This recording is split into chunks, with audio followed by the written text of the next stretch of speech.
11. The big one. On November 25, 1986. The day before Thanksgiving, the Lees were eating dinner. Leah, who had had a mild runny nose for several days, sat in her usual chair at the round white Formica table in the kitchen, surrounded by her parents, 5 of her sisters, and her brother. She was normally an avid eater, but tonight she had little appetite, and fed herself only a little rice and water. After she finished eating, her face took on the strange, frightened expression that always preceded an epileptic seizure. She ran to her parents, hugged them, and fell down, her arms and legs first stiffening and then jerking furiously. Nao Kao picked her up and laid her on the blue quilted pad they always kept ready for her on the living room floor. When the spirit caught Leah and she fell down, said Nao Kao, she was usually sick for 10 minutes or so. After that, she would be normal again, and if you gave her rice, she ate it. But this time she was really sick for a long time, so we had to call our nephew because he spoke English and he knew how to call an ambulance. On every other occasion when Leah had seized, Nao Kao and Phu had carried Leah to the hospital. I asked Nao Kao why he had decided to summon an ambulance. If you take her in an ambulance, they would pay more attention to her at the hospital. He said, if you don't call the ambulance, those Sov Tom people wouldn't look at her. Maying hesitated before translating Sov Tom, which means tiger bite. Tigers are a symbol of wickedness and duplicity in Hmong folktales. They steal men's wives and eat their own children, and Sov Tom is a very serious curse. It is true that, whether one is Hmong or American, arriving at an emergency room via ambulance generally does stave off the customary 2-hour wait, but any patient as catastrophically ill as Leah was that night would have been instantly triaged to the front of the line, no matter how she had gotten there. In fact, if her parents had run the 3 blocks to MCMC with Leah in their arms, they would have saved nearly 20 minutes that, in retrospect, may have been critical. As it was, it took about 5 minutes for their nephew to come to their house and dial 911. 1 minute for the ambulance to respond to the dispatcher's call. 2 minutes for the ambulance to reach the Lee residence. 14 minutes, and unusually, and in this case perhaps disastrously, long time for the ambulance to leave the scene, and 1 minute to drive to the hospital. Years later, when Neil Ernst looked over the ambulance report, he sighed and said, that EMT was in way over his head. Way over. According to the report, when the ambulance arrived at 37 East 12th Street at 6:52 p.m. This is what the emergency medical technician found. Age: 4. Sex: illness, seizure convulsions, airway compromised, respiratory effort none, pulses thready, skin color cyanotic, pupils fixed, chest tense, pelvis incontinent of urine, eyes open to voice or pain none, verbal response none. Leah was on the verge of death. The emergency medical technician fitted a plastic airway over her tongue to prevent it from blocking her throat. After suctioning her mucus and saliva, he placed a mask over her nose and mouth and forced oxygen down her trachea by squeezing a handheld resuscitation bag. He then attempted to insert an intravenous line in one of her antecubital veins, in front of the elbow, in order to administer an anticonvulsant drug. He failed, realized crucial minutes were being lost, and ordered the driver to head at top speed for MCMC with the ambulance on code 3, the most emergent, with lights flashing and sirens blaring. En route, the EMT tried desperately to insert the 4 again, and failed 2 more times. As he later noted, in shaky handwriting, Point continued to seize. The ambulance arrived at MCMC at 7:07. Leah's gurney was rushed into room B. Of the emergency room's 6 cubicles, this was the one reserved for the most critical cases, since it contained a crash cart, a defibrillator, and intubation equipment. Leah had been there several times before. Room B is a 20 by 20 institutional beige cell smelling faintly of disinfectant, sheathed from floor to ceiling in synthetic materials from which blood, urine, and vomit can be easily cleaned. A clean, bland backdrop against which hundreds of cataclysmic dramas have been played out and then scrubbed away. Leah was thrashing violently. Her lips and nail beds were blue. There was no time to undress her. A nurse tore off the blanket in which she was wrapped and Using bandage scissors. Cut off a black t-shirt, an undershirt, and a pair of underpants. An emergency physician, 2 family practice residents, and the nurse surrounded Leah, trying to start an intravenous line. They took more than 20 minutes to insert a butterfly needle, attached to a small bore tube, in the top of her left foot, a stopgap measure, since any movement on Leah's part was likely to cause the needle, which was left in the vein, to poke through the vessel wall and spill the force solution into her tissues instead of her bloodstream. A large dose of Valium, a sedative that usually halts seizures by depressing the central nervous system, was pushed into the line. It had absolutely no effect. We gave her Valium, and more Valium, recalled Steve Segerstrom, one of the residents. We did everything, and Leah's seizures only got worse. I went very rapidly from calm to panic. Steve tried repeatedly to start a more reliable 4, and failed. Leah continued to seize in 20-second bursts. Vomited rice began to pour from her nose and mouth. The aspirated vomit, in combination with the impaired ability of her diaphragm to move air into her lungs, was compromising her ability to breathe. A respiratory therapist was summoned.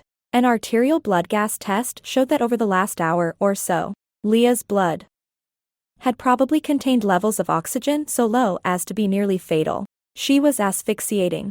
Despite her seizures and her clenched jaw, one of the residents somehow managed to pass a breathing tube into her trachea, and she was placed on a hand ventilator. Neil's pager went off at 7:35. He and Peggy were eating dinner with their 2 sons. They were planning on spending the evening at home, packing for their Thanksgiving vacation at the family cabin in the Sierra foothills, for which they would leave the next morning. Neil called the emergency room. He was told that Leah was in prolonged status epilepticus, that no one could get in a good 4, and that the Valium wasn't working. As soon as I heard that, he recalled, I knew that this was it. This was the big one. Neil had been afraid for months that when this moment came, he would be the one on call, and he was. He told the resident to give Leah more Valium and, if that didn't work, to switch to Ativan, another sedative, which, when administered in large doses, is less likely than Valium to make a patient stop breathing. He jumped in his car, drove to MCMC as fast as he could without breaking the speed limit, and at 7:45 walked briskly, no matter how frantic he felt. He made a point of never running through the emergency room door. It was an incredible scene, Neil said. It was like something out of The Exorcist. Leah was literally jumping off the table. She had restraints on, but her motor activity was so unbelievable that she was just jumping, just hopping off the table, just on and on and on and on. It was different from any seizure I had ever seen before. I remember seeing her parents standing out in the hall, just outside the emergency room. The door was open and people were running in and out. They must have seen everything. I caught their eye a couple of times, but I was too busy to talk to them right then. We had to get in a more substantial 4, and there were the usual problems, her fat, her sclerosed veins from previous IVs, only much worse this time because of her absolutely tremendous muscular activity. Steve Segerstrom said, do you think it's worth trying a saphenous cut-down?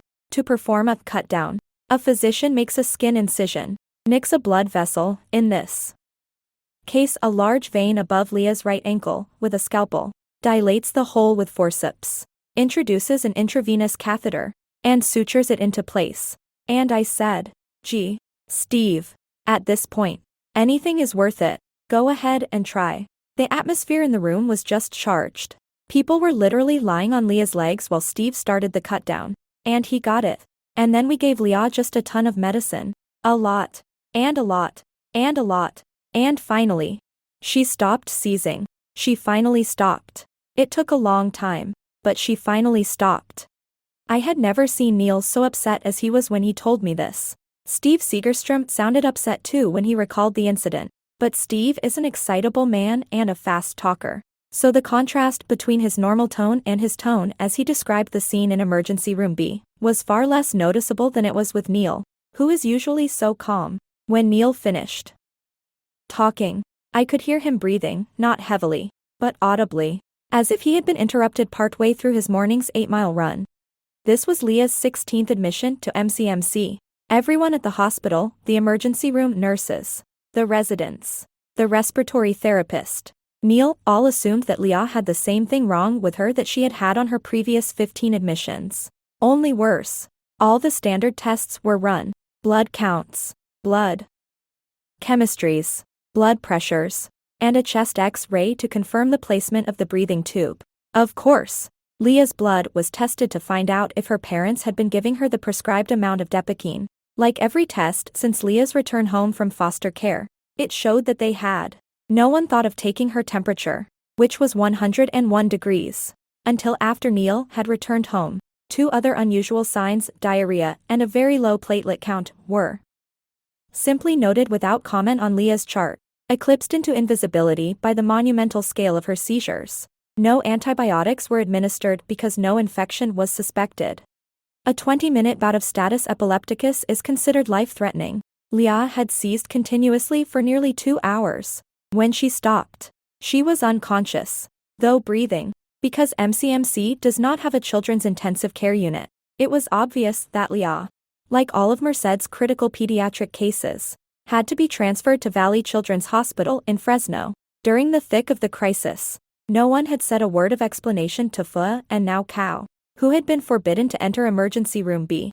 Steve Segerstrom's procedure note for the Safinas cut-down tersely states, consent is implied due to severity of patient's illness. At some point, a nurse handed Pua the ruined clothes that had been cut off her daughter. After Leah's vital signs were stable, Neil walked slowly out into the hall. He had sweat stains running from his armpits to his waist. Using the English-speaking nephew as an interpreter, he explained the situation to Pua. I told her that this had been the big one. He recalled later, this was the worst seizure Leah had ever had. And it was very, very difficult to stop it. But we had stopped it. She was still very, very sick. I told the mother about the need to go to Fresno, because Leah would need stuff that Peggy and I couldn't do. I also told her that we were leaving town but we would be back next week. And she understood that. On Leah's progress record, Neil scrawled, transport arranged for VCH ICU. Parents spoken to and understand critical condition. In fact, the parents understood an entirely different version of reality from the one Neil intended to convey. When I asked them why they thought Leah had been sent to Fresno, Nao Kao said, her doctor was going on vacation, so there wasn't any doctor here, so they sent her away. Pua said, Leah's doctor was good at taking care of Leah. Sometimes when she was very, very sick, we would take her to him and he would make her better in a couple of days and she would be bouncing around and walking around. But that time he went to play, so they had to send Leah to someone else. In other words, the Lees believed their daughter was transferred not because of her critical condition but because of Neil's vacation plans, and that if she had stayed at MCMC, he would have restored her to health, just as he had on every other occasion. At 9:30, after he had arranged for an ambulance to take Leah to Fresno, instructed his staff on how to prepare her for transfer, and discussed her case by telephone with the pediatric intensive care unit at Valley Children's, Neil drove home. He told Peggy, that was it. She did it this time. The 2 of them talked until almost midnight, retracing every moment of Leah's crisis and each of Neil's decisions. I was so fired up. He recalled. I just couldn't come down. When I'm like that, I have trouble sleeping. And I start food cramming, I just start stuffing stuff in my mouth. And I have to tell Peggy all about what happened. Peggy was accustomed to talking Neil down from hospital emergencies, but she had never seen him this wound up. That night my feelings were mixed, said Neil. It had been just like my nightmares, that Leah would have the most terrible seizure of her life and it was going to be my fault because I couldn't keep her from dying. But she hadn't died. And with some real capable people helping, I stopped it and I took care of it and I was able to meet the challenge. So I felt a certain amount of satisfaction, but I also felt terrifically sad because I didn't know what Leah was going to be like when she came out of this. I was pretty sure she wasn't going to be the same. During the 70-minute ambulance ride to Fresno, Leah just crumped, as Neil put it when he looked over her chart later. She arrived at Valley Children's Hospital just before midnight in the throes of yet another grand mal seizure, with all 4 limbs flailing. Her fingers and toes were blue. Her chest was mottled and cold. Her blood pressure was precariously low. Her white blood cell count was precariously high. And her temperature was 104.9 degrees. In a report sent to Neil Ernst, a critical care specialist named Maciej Kopacz noted that for an entire hour, it was impossible to start an arterial line as no pulses could be palpable in any location. Dr. Kopacz also commented that while he was performing a spinal tap, a procedure during which his nose was less than a foot from Leah's buttocks, the patient had explosive diarrhea showing large amount of water, foul-smelling stools, with pus appearance. It is hard to imagine a more difficult or unpleasant case than Leah's must have been during her admission, which, to aggravate matters, took place during the early hours of Thanksgiving Day. Nonetheless, Dr. Kopacz, using the surreally courteous boilerplate of the standard consultation note, concluded his report, 3 single-spaced pages detailing one calamity after another, with the jolly sign-off. Thank you very much for referring this patient to Pediatric Intensive Care Unit. Pediatric critical care consultants will be happy to follow this patient. Happy or not, the team of critical care consultants, supported by an auxiliary force of neurologists, infectious disease specialists, pediatric residents, respiratory therapists, radiologists, technicians, nurses, and nurses' aides, did indeed follow the patient. Their technology was cutting edge and their clinical skills irreproachable. At first, however, they were too busy trying to save Leah's life to focus on a great deal besides her pathology. Dr. Kopacz, for example, who worked on Leah for more than 12 hours straight, failed to notice her sex. His metabolic acidosis was decreased after initial bolus of bicarbonate. He wrote, his peripheral perfusion improved and pulse oximetry started reading a value that correlated with saturation on the arterial blood samples. Here was American medicine at its worst and its best. The patient was reduced from a girl to an analyzable collection of symptoms, and the physician, thereby able to husband his energies, succeeded in keeping her alive. As soon as he saw Leah, Dr. Kopacz diagnosed her condition as profound shock, probably of septic origin. Septic shock, the result of a bacterial invasion of the circulatory system, is a systemic siege that overwhelms the entire body, first causing acute circulatory failure, and then, if the toxins are not disarmed and the blood is unable to deliver sufficient oxygen, triggering the failure of one organ after another. The lungs usually falter first, followed by the liver and the kidneys. The impaired perfusion of the tissues also bollockses up the gastrointestinal tract. Leah's diarrhea was a typical symptom. Eventually the brain starts to die of oxygen deprivation, just as it would if the patient were drowning or being strangled. The mortality rate for septic shock is between 40 and 60%. There were so many things going wrong with Leah at once that a standard course of treatment, plotted with orderly deliberation, was out of the question. She required an immediate, unremitting, multi-pronged assault. First, as at MCMC, her seizures had to be stopped. Valium didn't work. In desperation, Dr. Kopacz loaded her with thiopental, a barbiturate so potent that, in effect, she was put under general anesthesia. Leah quickly went from convulsive agitation to stunned immobility. From that point on, the word epilepsy is rarely mentioned in her hospital chart. The doctors had too much else to worry about. To resuscitate her, they placed her on a respirator that delivered 100% oxygen, the maximum. To monitor her blood pressure and deliver drugs, her diarrhea made it impossible to give anything by mouth. They inserted 2 more intravenous catheters, one in her left femoral artery and one in her right femoral vein. To monitor her heart function, they threaded a Swan-Ganz catheter through 2 chambers of her heart into her pulmonary artery. After each of these highly aggressive interventions, Dr. Kopacz noted, the patient tolerated the procedure well. By this he did not mean that Leah didn't complain, though this was true too, since she was unconscious throughout. Simply that he encountered no technical problems and didn't kill the patient. At 11:00 a.m. on Thanksgiving, Leah crashed. As a result of her septic shock, she had developed a disorder called disseminated intravascular coagulation. The ability of her blood to clot had gone haywire, and she began to bleed and ooze both from her 4 sites and internally. Her low platelet count at MCMC had been an early, unrecognized sign of this condition. Dr. Kopacz decided to try a desperate measure, a double volume exchange transfusion. Little by little, Over a period of 15 hours, her entire blood supply was removed and replaced twice with fresh blood whose ability to clot was unimpaired. The old blood went out the femoral artery. The new blood came in the femoral vein. Though her blood pressure plunged almost fatally during the first half hour, the transfusion finally worked. For the first time in 38 hours, her lips, fingers, and toes were pink. Of all the trials to which Leah's body was subjected, the spinal tap, a routine and only moderately invasive attempt to find out if the sepsis had passed from her blood into her central nervous system, was the one that most distressed her father, who heard about it after it was performed.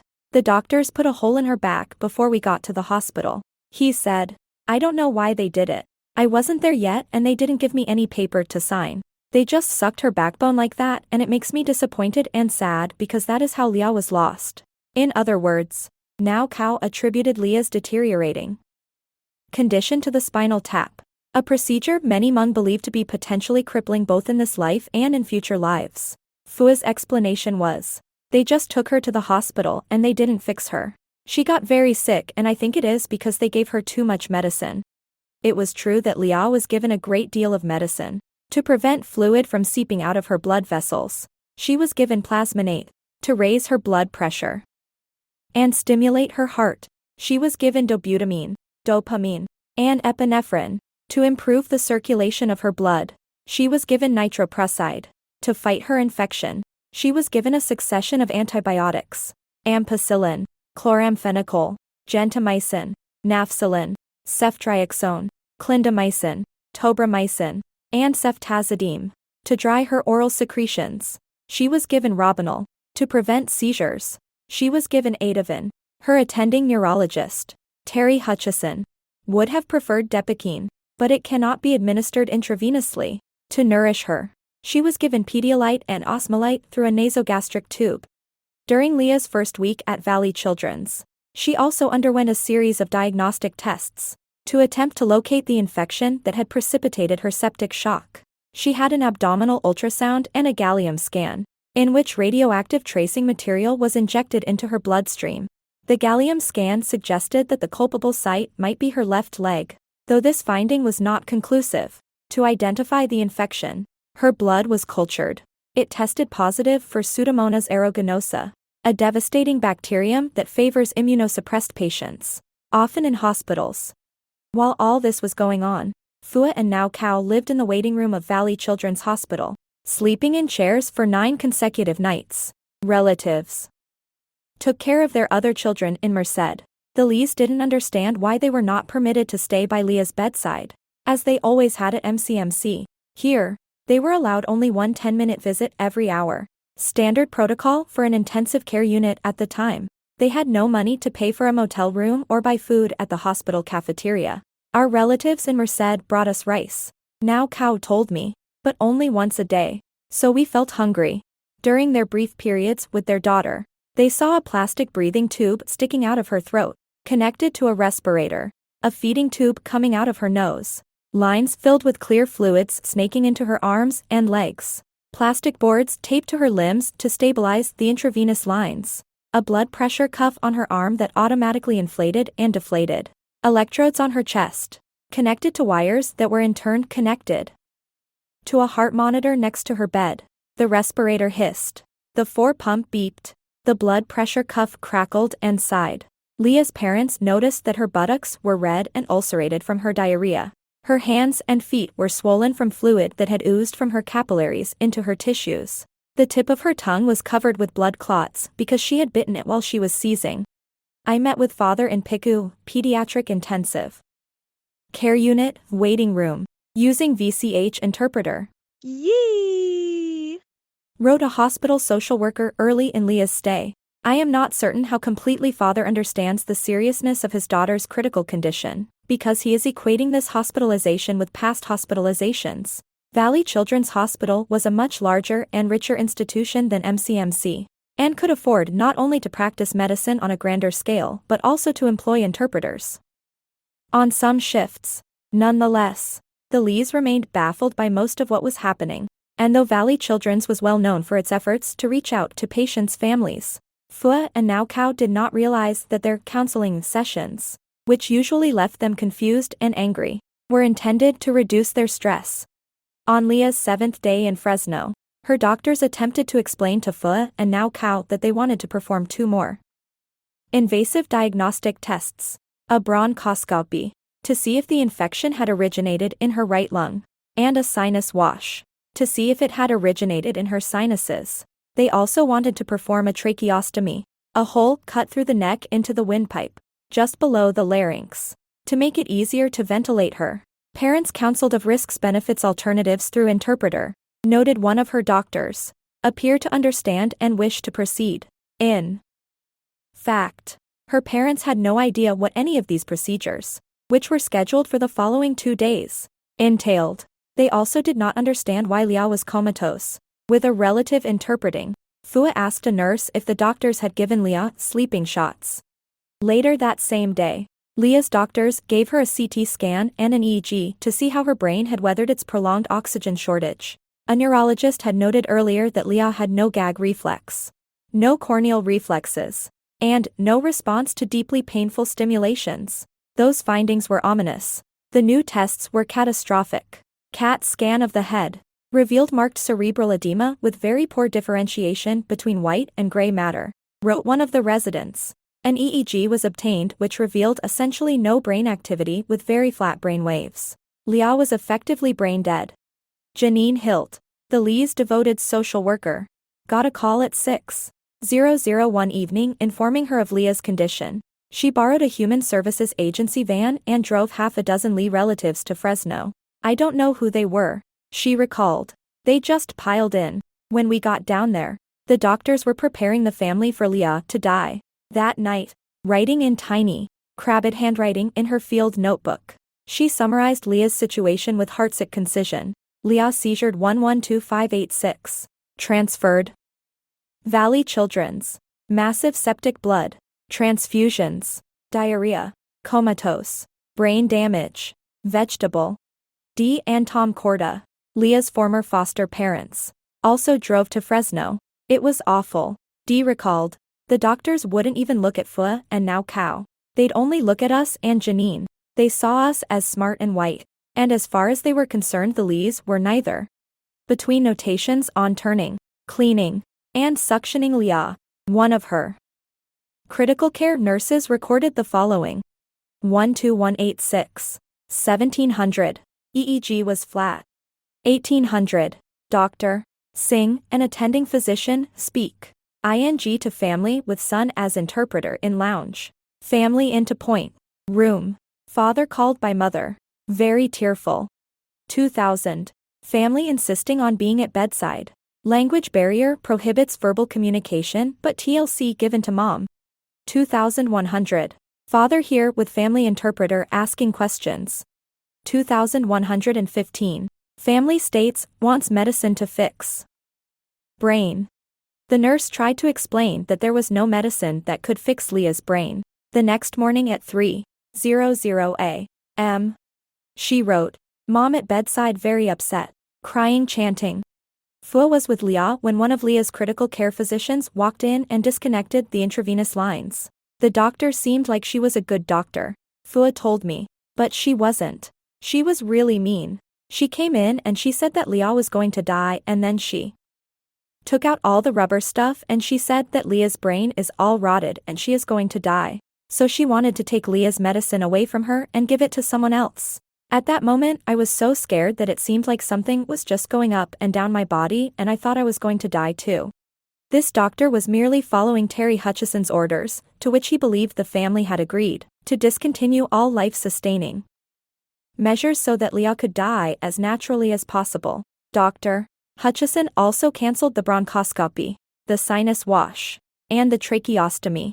Finally, he made a decision that is recorded in the most startling sentence in Leah's long, bleak Valley Children's Hospital chart. The patient was taken off anticonvulsives, following the abnormal EEG, because there was no electrical activity in her cerebral cortex. Nothing could cause her to seize anymore.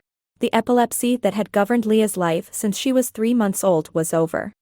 Leah's doctors expected her to die quickly, and they assumed that she would stay at Valley Children's. where she could be made comfortable during her remaining hours or days. One social worker, trying to be helpful, suggested a local mortuary that the Lees might want to contact. Nao Kao was furious. They wanted to keep her there and they didn't want to send her to Merced, and they'd already found a funeral home for her in Fresno. He recalled. But I refused to listen. I said, no, I want them to send her home. I want them to bring her to Merced so she can die here for the older children to see. So then they wanted me to sign some papers because they said when she gets out of the hospital she is going to die anyway. The papers were a court order that Janine Hilt arranged, with full cooperation from Valley Children's Hospital. As soon as she learned of the Lee's wishes, although Fua and Nao Kao would have preferred to take Lia back to their apartment, it was decided that she should be transferred to MCMC for supportive care. The Superior Court of the State of California recorded the following declaration, written by Janine on behalf of Fua and Nao Kao. In the matter of Lia Lee, a dependent child of the juvenile court, Lia Lee is our daughter and has resided back in our home since April 1986 after having been in foster care for 10 months. She has since contracted pneumonia, sick, and is now in a coma with irreparable brain damage. Valley Children's Medical Center is unable to provide any further medical care at this point, and we are requesting that Lia be transported by ambulance back to Merced Community Medical Center and then released to us, if authorized by Dr. Neil Ernst. We would like to be able to bring Lia home to be with her family before she dies. We declare under penalty of perjury that the foregoing is true and correct to the best of our knowledge. Executed on December 5, 1986. In Merced, California. Nao Kao Lee, father. Fua Yang, mother.